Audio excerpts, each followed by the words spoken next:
Selections from the complete works of Swami Vivekananda. Part 11. The Need of Symbols.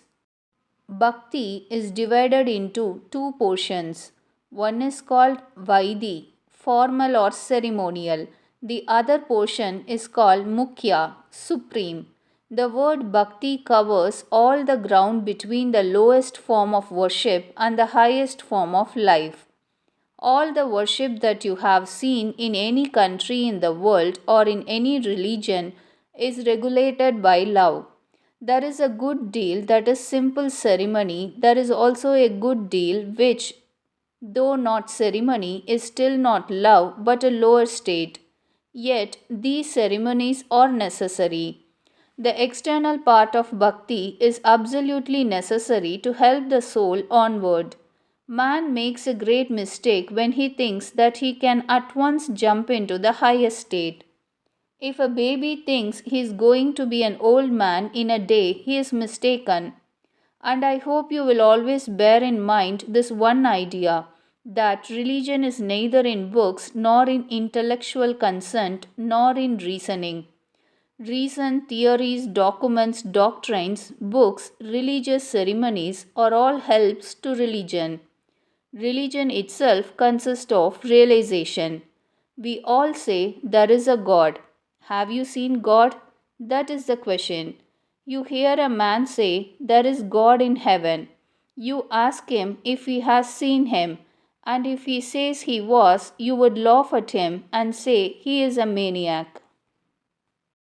With most people, religion is a sort of intellectual assent and goes no further than a document. I would not call it a religion. It is better to be an atheist than to have that sort of religion. Religion does not depend on our intellectual assent or dissent. You say there is a soul. Have you seen the soul? How is it we all have souls and do not see them? You have to answer the question and find out the way to see the soul. If not, it is useless to talk of religion. If any religion is true, it must be able to show us the soul, to show us God and the truth in ourselves. If you and I fight for all eternity about one of these doctrines or documents, we shall never come to any conclusion. People have been fighting for ages, and what is the outcome? Intellect cannot reach there at all. We have to go beyond the intellect. The proof of religion is in direct perception. Proof of the existence of this wall is that we see it. If you sat down and argued about its existence or non existence for ages, you could never come to any conclusion, but directly you see it. It is enough. If all the men in the world told you it did not exist, you would not believe them, because you know that the evidence of your own eyes is superior to that of all the doctrines and documents in the world. To be religious, you have first to throw books overboard. The less you read of books, the better for you. Do one thing at a time. It is a tendency in Western countries in these modern times to make a hodgepodge of the brain. All sorts of unassimilated ideas run riot on the brain and form a chaos without ever obtaining a chance to settle down and crystallize into a definite shape. In many cases, it becomes a sort of disease, but this is not religion. Then some want a sensation. Tell them about ghosts and people coming from the North Pole or any other remote place with wings or in any other form, and that they are invisibly present and watching over them and make them feel uncanny. Then they are satisfied and go home, but within 24 hours they are ready for a fresh sensation. This is what some call religion. This is the way to the lunatic asylum and not to religion. The Lord is not to be reached by the weak, and all these weird things tend to weakness. Therefore, go not near them. They only make people weak, bring disorder to the brain, weaken the mind, demoralize the soul, and a hopeless muddle is the result. You must bear in mind that religion does not consist in talk or doctrines or books, but in realization. It is not learning but being. Everybody knows do not steal, but what of it that man has really known who has not stolen? Everybody knows do not injure others, but of what value is it? Those who have not done so have realized it. They know it and have built their character on it. Religion is realizing, and I will call you a worshipper of God when you have become able to realize the idea. Before that, it is the spelling of the word, and no more. It is this power of realization that makes religion. No amount of doctrines or philosophies or ethical books that you may have stuffed into your brain will matter much, only what you are and what you have realized. So, we have to realize religion, and this realization of religion is a long process. When men hear of something very high and wonderful, they all think they will get that and never stop for a moment to consider that they will have to work their way up to it. They all want to jump there. If it is the highest, we are for it. We never stop to consider whether we have the power, and the result is that we do not do anything. You cannot take a man with a pitchfork and push him up there. We all have to work up gradually. Therefore, the first part of religion is Vaidhi Bhakti, the lower phase of worship. What are these lower phases of worship? They are various. In order to attain to the state where we can realize, we must pass through the concrete just as you see children learn through the concrete first and gradually come to the abstract. If you tell a baby that 5 times 2 is 10, it will not understand. But if you bring 10 things and show how 5 times 2 is 10, it will understand. Religion is a long, slow process. We are all of us babies here. We may be old and have studied all the books in the universe. But we are all spiritual babies. We have learnt the doctrines and dogmas but realized nothing in our lives. We shall have to begin now in the concrete through forms and words, prayers and ceremonies, and of these concrete forms there will be thousands. One form need not be for everybody.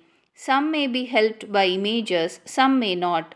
Some require an image outside, others one inside the brain. The man who puts it inside says, I am a superior man. When it is inside, it is all right. When it is outside, it is idolatry. I will fight it.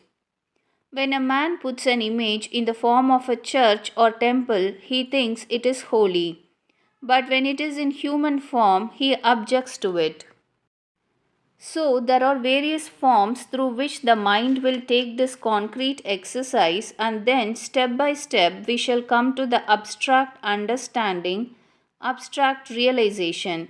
Again, the same form is not for everyone. There is one form that will suit you, and another will suit somebody else, and so on. All forms, though leading to the same goal, may not be for all of us. Here is another mistake we generally make. My ideal does not suit you, and why should I force it on you? My fashion of building churches or reading hymns does not suit you. Why should I force it on you?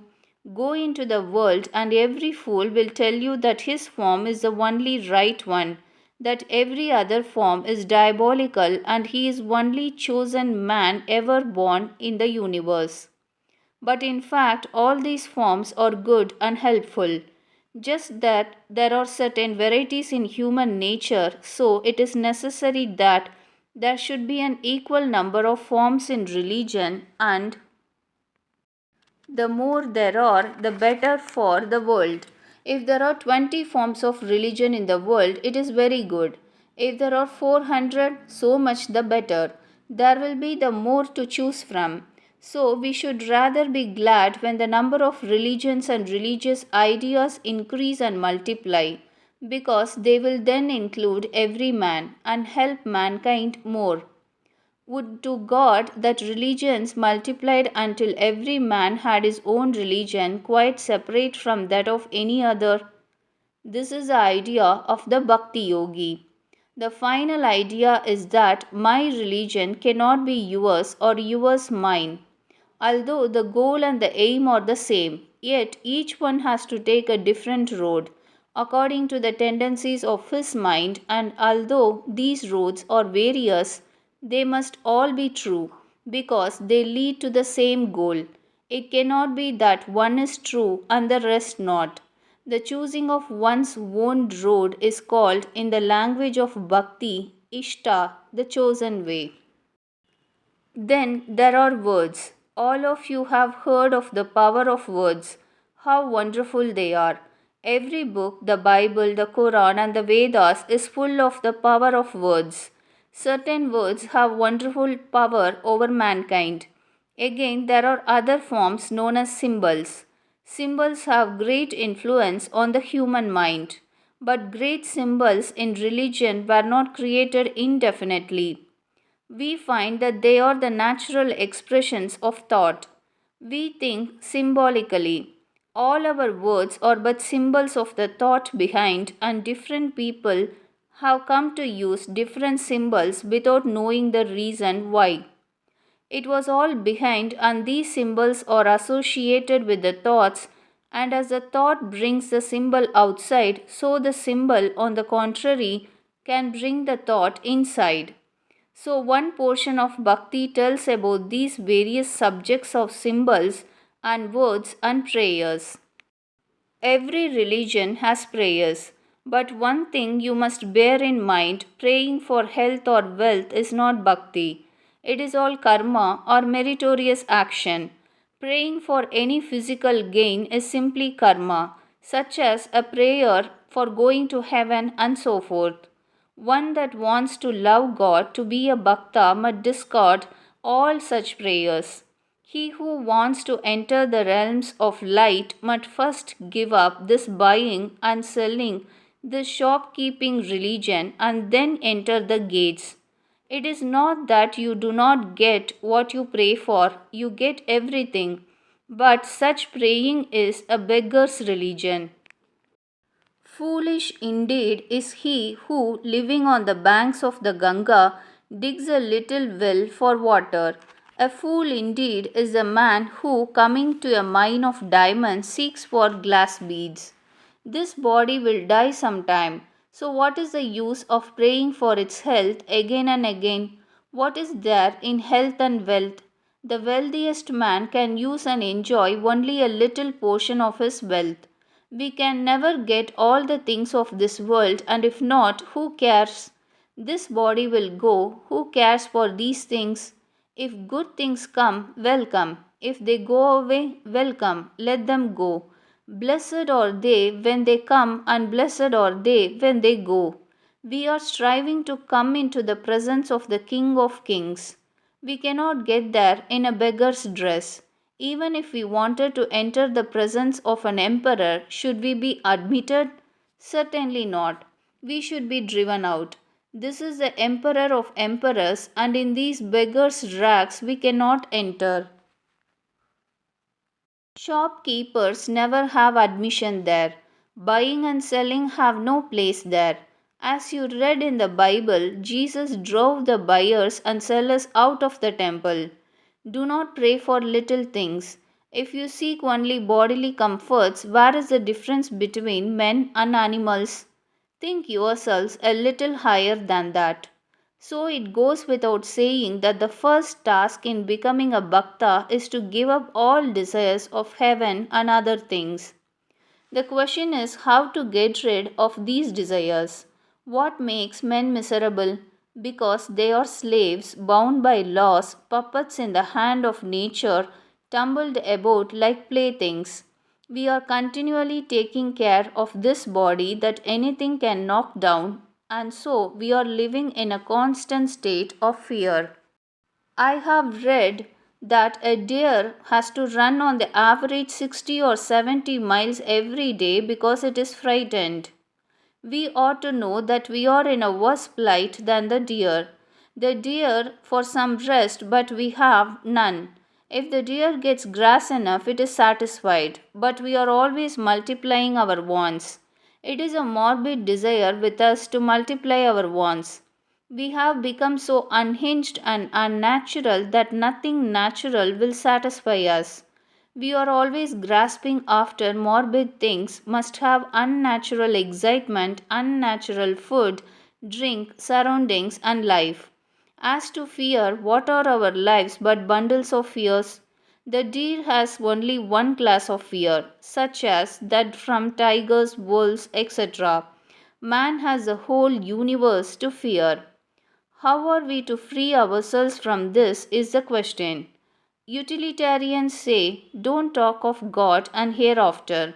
We don't know anything of these things. Let us live happily in this world. I would be the first to do so if we could, but the world will not allow us. As long as you are a slave of nature, how can you? The more you struggle, the more enveloped you become. You have been devising plans to make you happy. I do not know for how many years, but each year things seem to grow worse. 200 years ago, in the old world, people had few wants. But if their knowledge increased in arithmetical progression, their wants increased in geometrical progression. We think that in salvation, at least our desires will be fulfilled, so we desire to go to heaven. This eternal, unquenchable thirst, always wanting something. When a man is a beggar, he wants money. When he has money, he wants other things, society, and after that, something else. Never at rest. How are we to quench this? If we get to heaven, it will only increase desire. If a poor man gets rich, it does not quench his desires. It is only like throwing butter on the fire, increasing its bright flames. Going to heaven means becoming intensely richer, and then desire comes more and more. We read of many human things in heaven in the different Bibles of the world. They are not always very good there, and after all, this desire to go to heaven is a desire after enjoyment. This has to be given up. It is too little, too vulgar a thing for you to think of going to heaven. It is just the same as thinking, I will become a millionaire and lord it over people. There are many of these heavens, but through them you cannot gain the right to enter the gates of religion and love.